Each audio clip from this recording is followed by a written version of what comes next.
Welcome back to the channel. My name is June and I thank you for joining me today. I've been listening to many news that is coming out of Burkina Faso, and I am so happy that things are moving along. I am in Jamaica and we are proud to be associated with Africa. We always say Africa is our motherland. So whatever happens there, good or bad, it affects us. It affects the way that we feel. And this is a time that we are really, really feeling good. And in my opinion, things are happening that we can emulate in our country. We can observe, yes, from a distance, and then we can copy this script and use it to improve our nation also. This video is about the conversion that is happening in the prison system in Burkina Faso. So instead of persons sitting there and eating and getting fat, these prisoners are being put to work for the good of the country. I wanted to verify the population of the prisons in my country, but the best I came up with was that we have 11 prisons. 7 for adults and 4 for juveniles. We do have one holding center called a remand center. That's the best I could come up with. I had to delete the original sound because there was some music playing in the background and I didn't want to come down with a copyright strike. And so we have read together. Here in Jamaica, this is what is happening. And I got this from the internet. This is what the AI overview had to say. Jamaican prisons are characterized by severe overcrowding, poor sanitary conditions, and insufficient medical care, often leading to violence and abuse. Many facilities are operating far beyond their intended capacity. So here it is. We cannot afford to feed, clothe, shelter our prisoners. And many persons are in prison who could have been serving more worthwhile purposes out in the street. Many of the persons who are in prison, they are not hardened criminals. They are persons who can be reformed, persons who, given the opportunity, will contribute to the good of the country. Instead of being locked away for minor offenses, let these inmates be incorporated into the society. You know, there can be programs. I don't know how they are done. Burkina Faso can help us in this respect, but persons can be trained, can be educated to help to feed the nation. We have lands, yes, we can farm, and once persons realize that, hey, listen, yes, I have committed an offense, but here I am willing to serve my country. I am willing to do something that will benefit the mass. Then I am of the opinion that just like what is happening in Burkina Faso, we will have similar result here. Jamaican prisons are characterized by severe overcrowding, poor sanitary condition, and insufficient medical care, violence, and all of that. We can choose to do better. Of course we can. Let's try. Here is the original video's title. You can look it up. Burkina Faso, under the leadership of Ibrahimtraoré, is moving toward a country that is self-sufficient in food. He is encouraging his country folks to produce and to eat what they grow, feed themselves. That is where he's heading with this farming by prisoners.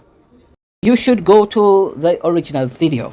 Now, here in Jamaica, the prisoners are commonly subjected to physical abuse and violence, including violence based on perceived LGBTQ identity. Access to adequate medical care, including essential medication, is also a significant concern. This information I got from Google, being generated by the AI. It was doing an overview of the prison system here. So I am saying, all right, so we have all this overcrowding, all this physical abuse, all this violence, and the lack of medical care. And many of the persons are able and willing to work, I am sure. No one wants to be locked up. Not everybody will be given the opportunity to get out and to serve non-confined time, you know. But they will be willing to go out daily and contribute to the society. So we have to find a way to copy what is happening in Burkina Faso, because we cannot afford to feed, clothe, shelter, medicate our prisoner. Jamaica is a poor country. Too many persons are sitting in the prisons for minor offense, no grave crime that will cause person to be sitting there and to be eating taxpayers' money. And many of these persons, I am sure, would have preferred to be out there working and contributing to the economy. I think many of these persons would prefer that rather than to be sitting there and enjoying handouts. Let us continue to read the screen of what is happening in Burkina Faso. Let's read it together. Burkina Faso is charting a new course, one of self-reliance, resilience, and national dignity. And at the heart of this is a decision that shocked many. Prisoners are no longer idols behind walls. They are working, farming, and feeding the nation. Prisoners are no longer idling behind bars. They are working. They are working, they are being productive, they are contributing to the feeding of the nation. Here in Jamaica, our prisons are very overcrowded.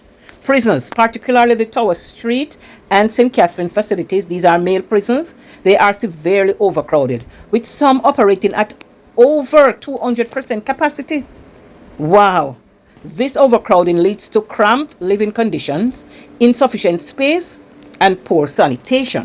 So that is what is happening. So I am trying to do my part. I'm not trying, I'm doing my part. I am saying to my Prime Minister and other persons in authority, let us copy what is happening elsewhere. Jamaica is a small country. We cannot afford to be feeding so many prisoners, persons who otherwise could be contributing to the growth of the economy, feeding their fellow men. They would be willing to do that. Here we have two prisons, low security, or something like that, that does some amount of farming, very small amount of farming. I have not heard of anybody running away and all of that. And so I am saying many of the persons who are sitting in prison doing nothing, getting bored, and then many becomes ill, mental illness among the prisoners or within the prison population. That is very high. That has been in the news in recent time here, because persons are bored, they have nothing to do. How much can there be to be done among so many persons in the prison? Persons are going to be underproductive or non-productive and what, just eat, sleep. And in this prison here, the situation is bad. Toileting and all of that is bad. Sanitary convenience leaves much to be desired.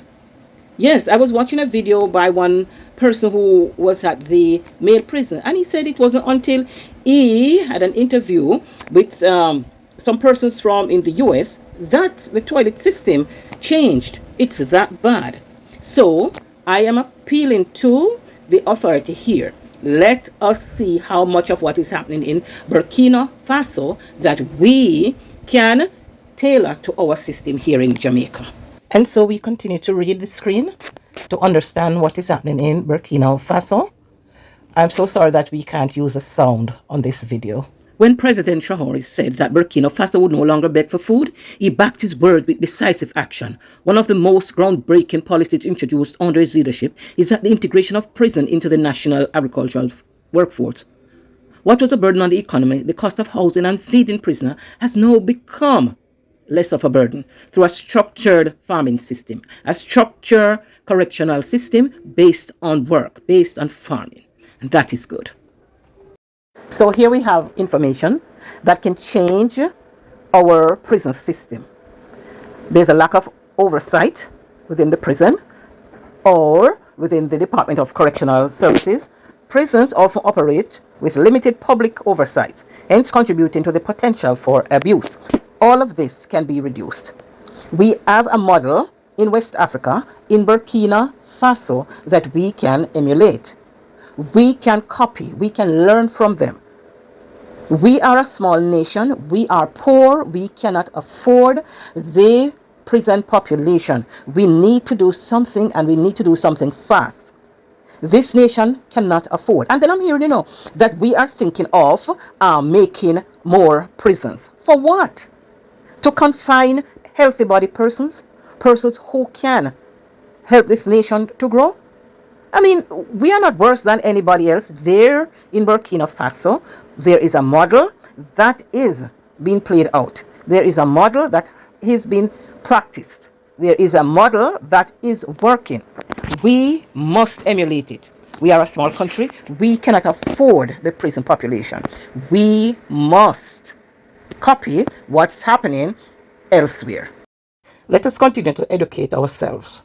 So therefore, instead of merely punishing offenders, the government is empowering them with skills that will enable them to reintegrate into society as productive citizens, and the result is phenomenal. Burkina Faso Minister of Justice, yes, Mr. Adasso Bayola, visited the prison, which has now been transformed into a massive agricultural site.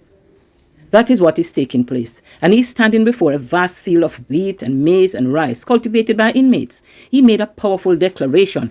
This is the first time that this facility has such a level of agricultural production. What you see here today is the direct result of the presidential arrangement to increase their food supply and to be no longer dependent on other persons for food. They said Burkina Faso must produce what it eats and ensure that they rely on themselves for food. I would like to hear this type of talking from my Prime Minister and other government officials. And so I am imploring them, and I'm asking you to lend me your voices so that we can build together. Thanks for watching. My name is June.